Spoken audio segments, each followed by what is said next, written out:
In today's video, we are going to go over Dynamics 365 User Personalizations.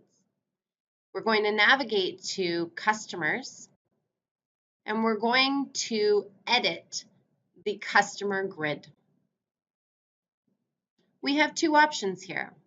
Within Customers, we can go to Options, and we can say Personalize this form. We also have the option to right-click and personalize the particular field that we are in. So in this case, customer group. If I right-click customer group, I can change the name from customer group to territory.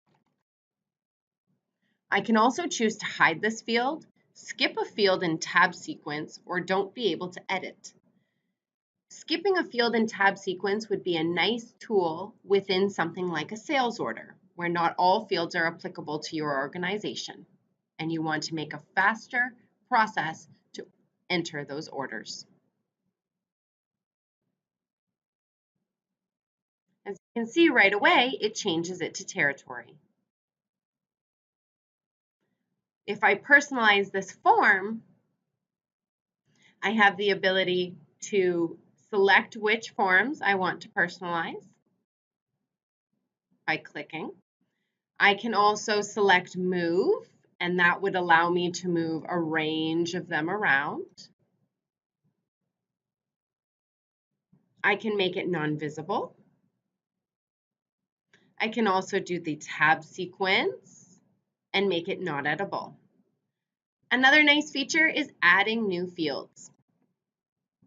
If there's a particular field that you do not see in this grid, you can go ahead and hit the plus, click in the area where you want to add the new information, and go ahead and select which field you would like to add to your customer screen.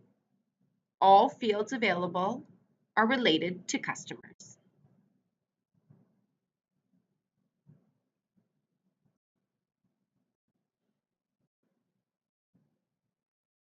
Right away, you can see that price group was added to my personalization. Thank you for taking the time to review personalizations for users within Dynamics 365 for Finance and Operations.